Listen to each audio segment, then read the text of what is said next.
এবার আপনারা বলবেন, ও তো কোরআন দিয়ে বলে, ও তো হাদিস দিয়ে বলে, এই যে এই জায়গায় একটু মেডিসিন লাগাতে হবে। কোরআন দিয়ে সে কথা বলে, আপনিও কোরআন দিয়ে বললেন, আবার সে যখন আসবে সেও কোরআন দিয়ে কথা বলবে, আপনি যখন কথা বলেন তখন আপনিও কোরআন দিয়ে কথা বলেন, তাহলে দুইজনেরটা মেলে না কেন? এরকম একটা প্রশ্ন জাগে না? এর উত্তরের জন্য দুইটা নীতি জানতে হবে। কয়টা নীতি? একটা জানতে হবে ব্যাখ্যার নীতি, তাফসিরের নীতিমালা, আর একটা জানতে হবে হাদিসের অনুবাদ করার নীতিমালা। বলেন তো কয়টা বিষয়ের নীতিমালা জানতে হবে? আপনার মনে আমার কথা বুঝতে পারছেন না? কয়টা নীতিমালা জানতে হবে? দুইটা।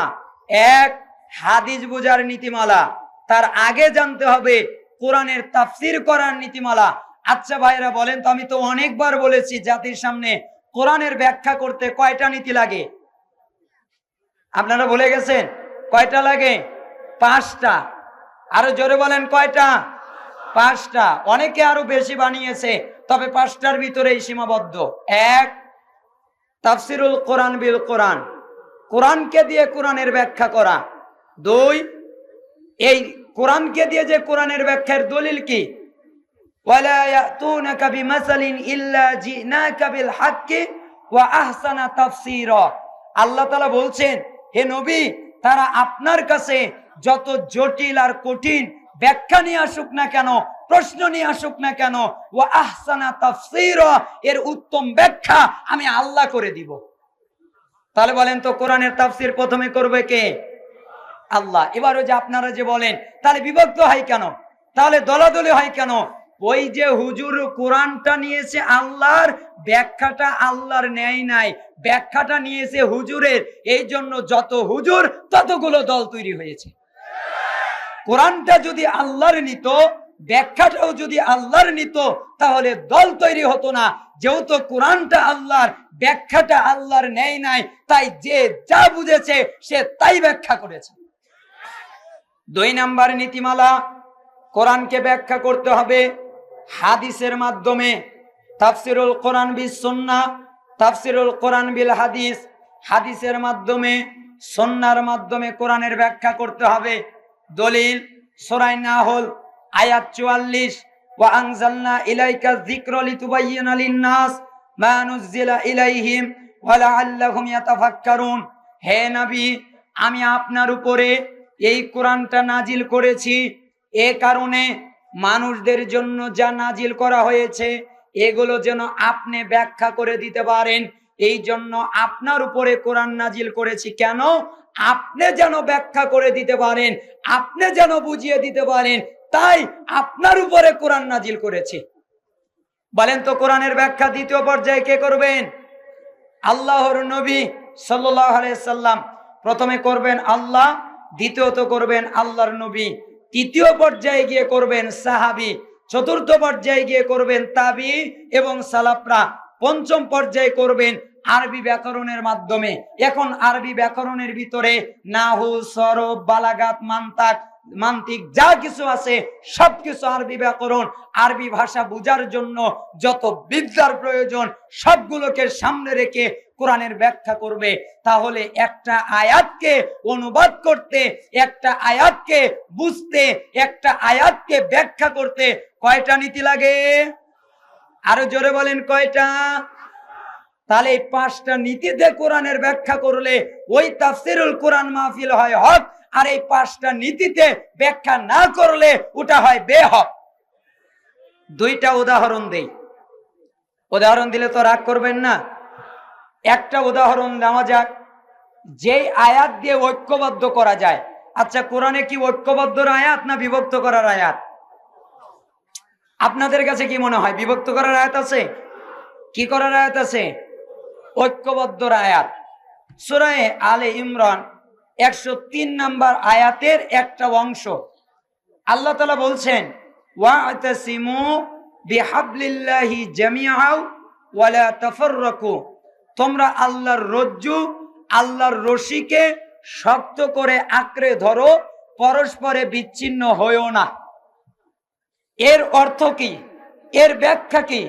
এখানে আল্লাহ কি বোঝাতে চাইলেন? একদল মনে করলো যে এখানে আল্লাহ তাআলা বুঝাতে চাইলেন যেহেতু বিভক্ত হওয়া যাবে না, তাহলে তো ঐক্য হতে হবে। তাহলে ঐক্য কিভাবে হওয়া যায়? তখন একজন একটা দল খুললো, খোলার পরে সে ডাকলো, তোমরা কেউ বিভক্ত হয়ো না, সবাই আমার দলে আসো। আবার আরেকজন আরেকটা দল খুললো, তোমরা কেউ বিভক্ত হয়ো না, আমার দলে আসো।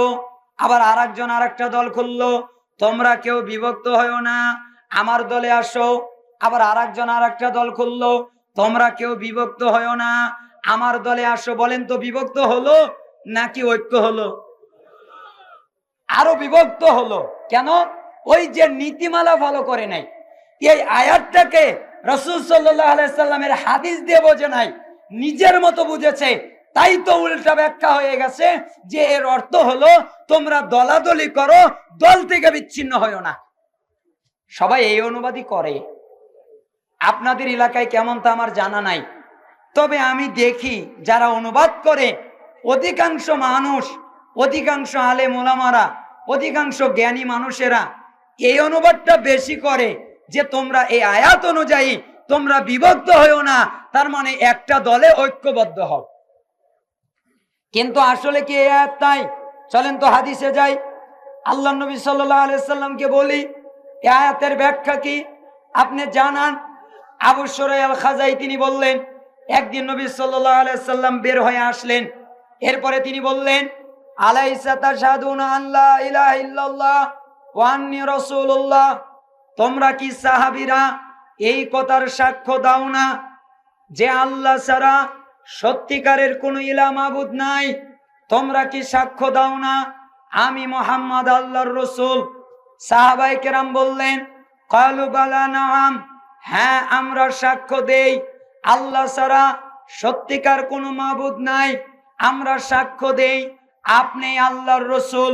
অন্য আরেকটা বর্ণনায় শব্দ আরেকটু বাড়ানো আছে, আলাইসা তাশহাদুনা আল্লা ইলাহা ইল্লাল্লাহ ওয়াহদাহু লা শারীকা লা ওয়া আন্নী রাসূলুল্লাহ ওয়া আন্নাল কুরআনা জাআ মিন ইনদিল্লাহ, তোমরা কি সাক্ষ্য দাও না আল্লাহ ছাড়া কোনো সত্যিকারের মাবুদ নাই? তোমরা কি সাক্ষ্য দাও না তিনি এক একক? তোমরা কি সাক্ষ্য দাও না তার সাথে কোনো শরীক নাই? তোমরা কি সাক্ষ্য দাও না মুহাম্মদ সাল্লাল্লাহু আলাইহি সাল্লাম আল্লাহর রাসূল? তোমরা কি সাক্ষ্য দাও না এই কোরআনটা আল্লাহর কাছ থেকে এসেছে? তখন সাহাবায়ে কেরাম বললেন, হ্যাঁ আমরা সাক্ষ্য দেই। আগের বাক্যে বললেন, ইন্না হাযাল কুরআন তারফু বিয়াদিল্লাহ ওয়া তারফু বিআইদিকুম ফাতামাসসাকু বিহি ফাইন্নাকুম লান তাদিল্লু ওয়া লান তুহলাকু বাদাহু আবাদা। পরের বাক্যে বললেন, ফাআবশিরু ফাইন্না হাযাল কুরআন তারফু বিয়াদিল্লাহ ওয়া তারফু বিআইদিকুম ফাতামাসসাকু বিহি ফাইন্নাকুম লান তুহলাকু ওয়া লান তাদিল্লু বাদাহু আবাদা। আল্লাহু আকবার। রাসূল সাল্লাল্লাহু আলাইহি সাল্লাম বললেন, তোমরা শুনে রাখো, সুসংবাদ নাও, এই যে কোরআন, এই কোরআনের একটা অংশ আল্লাহর হাতে, আরেকটা অংশ তোমাদের হাতে। তোমরা এই কোরআনকে আঁকড়ে ধরো, এটা থেকে বিচ্ছিন্ন হয়ো না। কোরআনকে আঁকড়ে ধরলে তোমরা কখনো পথভ্রষ্ট হবে না, তোমরা কখনো গোমরা হবে না। বলেন তো তাহলে ঐক্যবদ্ধ হবে কিসের মাধ্যমে? তাহলে আল্লাহর রজ্জু রশি কি?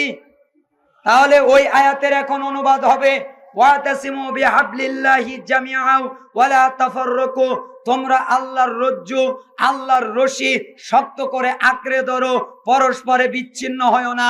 এর অর্থ হলো তোমরা এই কোরআনটাকে আঁকড়ে ধরো, এই কোরআন থেকে বিচ্ছিন্ন হয়ো না, এই কোরআন থেকে দূরে সরে যায়ও না, এই কোরআন থেকে আলাদা হয়ো না।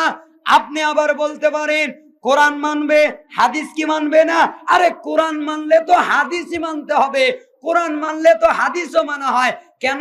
সূরা হাসর আয়াত ৭, ওমা আতাকুমুর রাসূলু ফাখুযুহু ওমা নাহাকুম আনহু ফান্তাহু, রাসূল তোমাদের যা দেয় তোমরা তাই নাও, রাসূল তোমাদের যা থেকে নিষেধ করেন তোমরা তা থেকে বিরত থাকো। তাহলে যারা কোরআন মানে তারা কি মানলো? হাদিসও মানলো। ওই আগের দুইটা হাদিসই সহিহ তারগিব ওয়াত তারহিবের ৩৮ এবং ৩৯ দুইটা হাদিসকে সমন্বয় করে আমি অনুবাদ করেছি।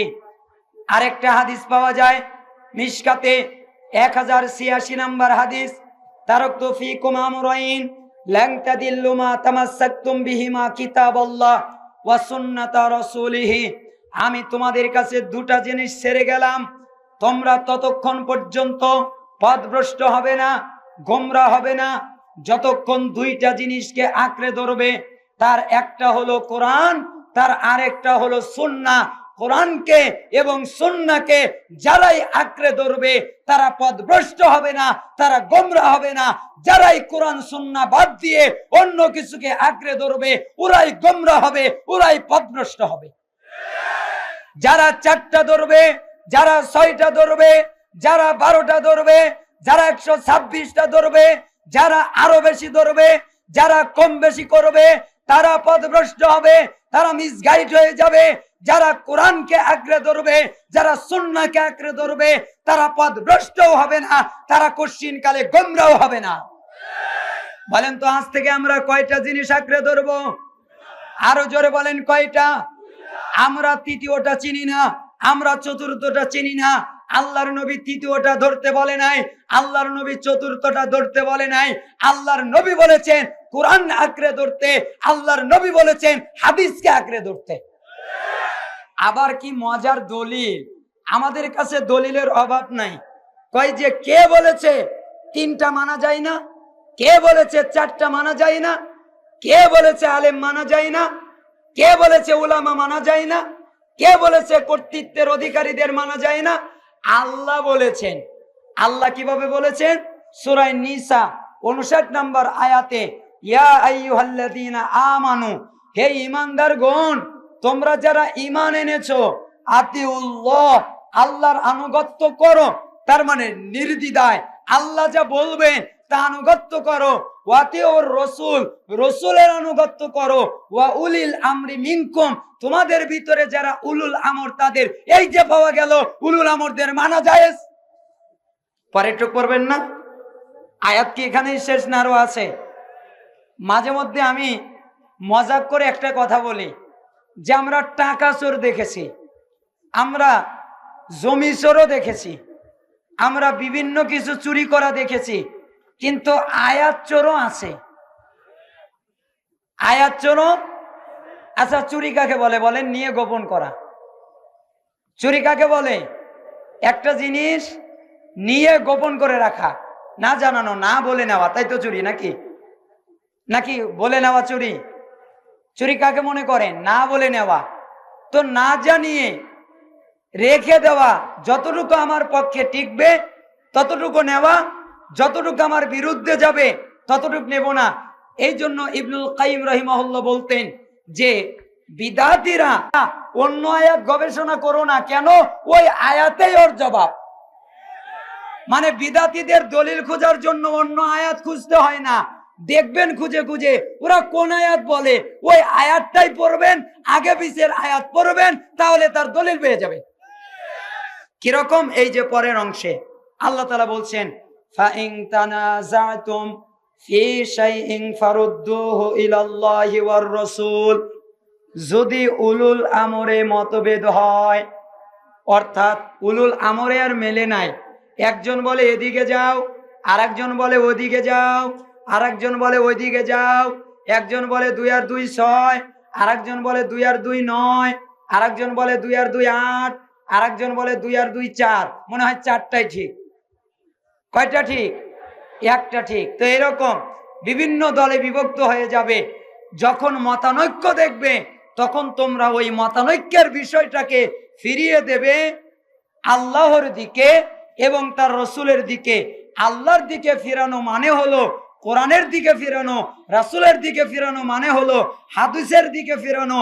ইন কুনতুম তুমিনুনা বিল্লাহি ওয়াল ইয়াউমিল আখির, যদি তোমরা সত্যিকার ভাবে আল্লাহর প্রতি ঈমান আনো, আখিরাতের প্রতি ঈমান আনো, তাহলে মতানৈক্য দেখলেই আল্লাহ এবং রাসূলের দিকে ফিরিয়ে দিবে।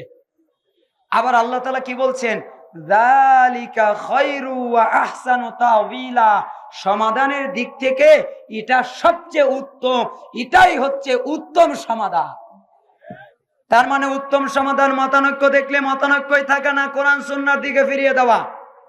বলে আমরা কোরআন সুন্নাহ বুঝি না, সাধারণ লোক দলিল দিয়ে কি করবে? সাধারণ লোকের দলিল আবার লাগে?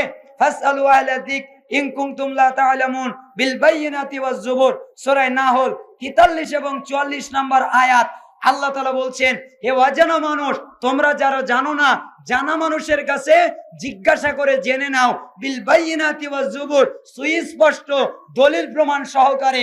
তখন এক শ্রেণীর লোকেরা বলে, তোমরা কি আরবি পড়তে পারো? এই শোনেন, আপনাদের জন্য একটা ছোট্ট টিপস। আপনাদেরকে যারা বলবে তোমরা কি আরবি পড়তে পারো, না পারি না, তো তোমরা দলিল দিয়ে কি করবে? বলে না, তোমরা কি কোরআন হাদিস আরবি বুঝবা? কয় না, বুঝবো না। তো তোমরা দলিল দিয়ে কি করবে? তোমরা তো আরবি বোঝো না, তোমরা তো অনুবাদ করতে পারো না, তো তোমাদের দলিল লাগবে কেন? তাহলে ওই বুড়ো লোকদের বলবে যে আমার ঢাকায় জমি আছে 1 বিঘা অথবা 2-3 শতাংশ অথবা বেশি, আমি বিক্রি করব 5,000 টাকা শতাংশ। কয় হাজার? আপনারা নেবেন না? ঢাকা শহরে যদি জমি আমি বিক্রি করি 5,000 টাকা শতাংশ, নেবেন না? আরে লাইন ধরবেন যে জানি দাই দেখি পাই কিনা। যখন আমি পাগড়ি টাগড়ি পরে আপনাদের সামনে আসবো আর বলবো আমার কিন্তু দলিল নাই, নেবেন?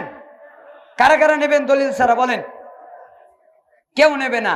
তখন আমি একজন মুরব্বীকে যদি জিজ্ঞাসা করি, ওই মুরব্বীকে ধরবেন যে দাদু আপনি কি করেন? লিখতে পারেন? কয় না। পড়তে পারেন? কয় না। তো কি করেন? কয় আমি টিপসই দেই। আপনাকেই তো খুঁজছি, আপনি কি বাংলা পড়তে পারেন? না বাবা, তা তো পারি না। আপনি তো পড়তে পারেন না, আপনার দলিল লাগবে কেন? আপনি টাকা দেন, জমিন নেন, দলিল লাগবে না। পড়তেই তো পারে না, তো দলিল দিয়ে কি করবে? ওই রকম হলো না হুজুরের মতো। তার মানে দুনিয়ার ক্ষেত্রে ঠিক বলে আমি পড়তে না পারলে কি হবে? আমার ভাতিজা পারে, সেও যদি না পারে, অমুক পারে, তমুক পারে, অমুকের কাছে যাব, তমুকের কাছে যাব, আরেকজনের কাছে যাব, কিন্তু দলিল ছাড়া জমিন নিতে রাজি নয়। কিন্তু জান্নাত সর্বনিম্ন যাকে দেওয়া হবে 10 দুনিয়ার সমান একটা জান্নাত, তার জন্য দলিল লাগবে না? দলিল ছাড়া জায়েন গুতাবে। আমাদের গ্রামের ভাষাটা ব্যবহার করলাম, আপনাদের গ্রামে এই ভাষাটা কোন অর্থে ব্যবহার হয় আমার তা জানা নেই। যদি খারাপ অর্থে ব্যবহার হয় ক্ষমা করবে। জায়েন ওই অবস্থায় আল্লাহ তাআলা ক্ষমা করুন, আমিন বলুন। 2 নাম্বার নীতিমালা, হাদিস বোঝার জন্য 12টা নীতিমালা লাগে। হাদিসকে অনুবাদ করতে 12টা নীতিমালা লাগে। 12টা নীতিমালা ছাড়া হাদিস অনুবাদ করা যায় না। এক এক করে বলে যাব। 1, হাদিসের ক্ষেত্রে সহি, জয়ীফ, জাল হাদিসের পার্থক্য করতে হবে। কেন? সহি হাদিস অনুযায়ী আমল করতে হবে, জয়ীফ আর জাল হাদিস ত্যাগ করতে হবে। 2, সহি হাদিসের ক্ষেত্রে 2টা জিনিস মেনটেন করতে হবে। 1, সহি হাদিসের সহি অর্থ করতে হবে, সহি ব্যাখ্যা করতে হবে। 2, সহি হাদিসের একটা সহি হাদিসের ব্যাখ্যা আরেকটা সহি হাদিস দিয়ে করতে হবে। 3 নাম্বার মূলনীতি, সাহাবীদের মাধ্যমে হাদিসের ব্যাখ্যা করতে হবে, সাহাবীদের আমল দেখতে হবে। 4 নাম্বার মূলনীতি, তাবিঈদের মাধ্যমে হাদিসের ব্যাখ্যা করতে হবে। 5 নাম্বার মূলনীতি, সালাফরা বা যেই কিতাবের রাইটার ইমাম বুখারী তার কিতাব সহিহ বুখারী যেই অর্থে বুঝেছেন ওই অর্থটা নিতে হবে। কারণ আমার চাইতে বুখারী সবচেয়ে ভালো যিনি বোঝেন তিনি হচ্ছেন ইমাম বুখারী। নাকি মনে করেন মুসলিম কি ইমাম মুসলিম ভালো বোঝেন না আমি ভালো বুঝি? যিনি কিতাব লেখেন তিনি ভালো বোঝেন না যিনি পড়েন তিনি ভালো বোঝেন? যিনি কিতাব লেখেন তিনি ভালো বোঝেন, কারণ তিনি জানেন আমি কোন অর্থে কোন ব্যাখ্যায় এইটা লিখলাম। তার মানে আরেকটা নীতিমালা হলো মুহাদ্দিসিনে কিরামদের ব্যাখ্যা নিতে হবে। আপনি বলবেন কেন 2টা উদাহরণ দেই, তাহলে স্পষ্ট হয়ে যাবে। কি উদাহরণ দেওয়া যায়? মনে করেন আমিন নিয়ে একটা উদাহরণ দেওয়া যাক, আর সূরা ফাতিহা বিতর্কিত মাসালা এটা নিয়ে দেওয়া যাক। রাসূলুল্লাহ সাল্লাল্লাহু আলাইহি সাল্লাম বলেছেন, সহিহ বুখারীর 756 নম্বর হাদিস, উবাদা ইবনে সামিত রাদিয়াল্লাহু আনহু তিনি বলেছেন, রাসূল সাল্লাল্লাহু আলাইহি সাল্লাম বলেছেন, লা সালাতা লিমান লাম ইয়াকরা বিফাতিহাতিল কিতাব, যেই ব্যক্তি সালাতের ভিতরে সূরা ফাতিহা পড়ে নাই ওই ব্যক্তির সালাত হয় নাই। আবার বলেন, যেই ব্যক্তির সালাতে সূরা ফাতিহা পড়ে নাই ওই ব্যক্তির সালাত হয় নাই। কেন? এখানে একটা শব্দ আছে মান, লা সলাতা লিমান। এই লিমানের মান, লিত জন্যে, মান একটা ব্যাপক শব্দ, ব্যাপক অর্থবোধক শব্দ, ব্যাপক অর্থে ব্যবহার করা যায়, প্রত্যেকের সাথে লাগানো যায়, প্রত্যেকের সামনে লাগানো যায়। ফরজ হোক, নফল হোক, সুন্নাত হোক, ইমাম হোক, মুক্তাদি হোক, যেই হোক না কেন লাগানো যায়। তখন এক শ্রেণীর লোকেরা বলে কি জানেন, কয় মান যে ব্যাপক, এটা কি আল্লাহর নবী বলেছেন? আচ্ছা, আনা মানে আমি, আংতা মানে তুমি, আংতুম মানে তোমরা, নাহনু মানে আমরা, এভাবে আল্লাহর নবী বলবেন? এটা তো এমনিই জানা যায়। আনা মানে আমি, আংতা মানে তুমি, পুরুষের ক্ষেত্রে, মহিলার ক্ষেত্রে আংটি মানে তুমি, এটা তো এমনিই জানা যায়, এটা তো বলার দরকার নাই। মান যে ব্যাপক এটা তো এমনিই জানা যায়। হুজুর, আল্লাহ আপনাকে বুদ্ধি দেয় নাই, ইমাম বুখারীকে বুদ্ধি দিয়েছেন, তাই উনি অধ্যায় কায়েম করেছেন এই হাদিসের আলোকে। বাব উজুবিল কিরাআ লিল ইমামি ওয়াল মামুমি ফি সলাতি কুল্লিহা ফিল হাজারি ওয়াস সাফারি ওয়া মা ইউজহার ফিহা ওয়া মা ইউখাফাত। শোনো, প্রত্যেকের জন্যই সূরা ফাতিহা পড়া, কিরাত পড়া ওয়াজিব, পড়বে, বাধ্যতামূলক পড়বে। সে ইমাম হোক, সে মুক্তাদি হোক, সে বাড়িতে থাক, সে সফরে থাক, তার সালাত আস্তে হোক, তার সালাত জোরে হোক, প্রত্যেক সালাতে ইমাম মুক্তাদি সূরা ফাতিহা পড়বে। হুজুর, আল্লাহ আপনাকে বুদ্ধি দেয় নাই, তাই আপনি মান বোঝেন নাই। ইমাম বুখারীকে বুদ্ধি দিয়েছেন, তাই ইমাম বুখারী মান বুঝেছেন, তাই তিনি অধ্যায় কায়েম করেছেন, যেটা প্রত্যেকের জন্যই। 10 নম্বর পর্বের 95 নম্বর অধ্যায় সহিহ বুখারী। আবার আমিনের ক্ষেত্রে অনেকেই বলে বুখারীতে জোরে আমিনের হাদিস নাই, বলে না? আমি জোর গলায় বলি, কে বলেছে নাই? আছে ভাই, তোমরা বোঝো নাই, তাই তোমাদের কাছে নাই। সহিহ বুখারী 780 নম্বর হাদিস, ইযা আম্মানাল ইমাম ফাআমিনুহু ফাইন্নাহু মান ওয়াফাকা তামিনুহু তামিনাল মালাইকা গুফিরা লাহু মা তাকদ্দামা মিন যামবিহি। ইমাম যখন আমিন বলে তখন তোমরা আমিন বলো। বলেন তো অনুবাদটা কি? ইযা আম্মানাল ইমাম ফাআমিনুহু, ইমাম যখন আমিন বলে তখন তোমরা আমিন বলো। ফাইন্নাহু মান ওয়াফাকা তামিনুহু তামিনাল মালাইকা, কেননা ওই সময় মালাকরা আমিন বলে। ইমামের আমিন, মুক্তাদির আমিন আর মালাকের আমিন, তিনটা যদি এক হয়ে যায়, গুফিরা লাহু মা তাকদ্দামা মিন যামবিহি, পূর্বের যত গুনাহ আল্লাহ ক্ষমা করে দেয়। ভাই, আপনি জোরে আমিন বলার দরকার কি? আপনার তো গুনাহই নাই, তাই না? যাদের গুনাহ নাই তাদের জোরে আমিনের দরকার নাই। আমাদের গুনাহ টোনা বেশি, তো আমরা আবার গুনাহগার মানুষ, আমাদের গুনাহ ক্ষমা করার দরকার আছে, তাই আমরা জোরে বলি। কেন? ইযা আম্মানাল ইমাম ফাআমিনু, ইমাম যখন আমিন বলে তখন তোমরা আমিন বলো। বুঝাই তো যাচ্ছে, ইমাম যদি না বলে কেমনে বুঝবো? বললো না, বললো না। ইমাম যখন বলে তখন তোমরা বলো। এইটা আমরা মাথা মোটা মুফতিরা বুঝতে পারি নাই। কে বুঝেছেন? ইমাম বুখারী বুঝেছেন, তাই উনি অধ্যায় কায়েম করলেন। 10 নম্বর পর্বের 113 নম্বর অধ্যায়, 112 নম্বর অধ্যায়, 111 নম্বর অধ্যায়, বাব জারিল ইমামি বিত্তামিন, বাব ফাদলুত তামিন, বাব জারিল মামুমি বিত্তামিন। ইমামের জোরে আমিনের অধ্যায়, জোরে আমিনের ফজিলত, মুক্তাদির জোরে আমিনের অধ্যায় ইমাম বুখারী বুঝতেন, তাই ইমাম মুক্তাদি জোরে আমিন বলবে এই অধ্যায় কায়েম করে তিনি এই হাদিস প্রমাণ করলেন। আল্লাহ আপনাকে বুঝ দেয় নাই, তাই আপনি বোঝেন নাই।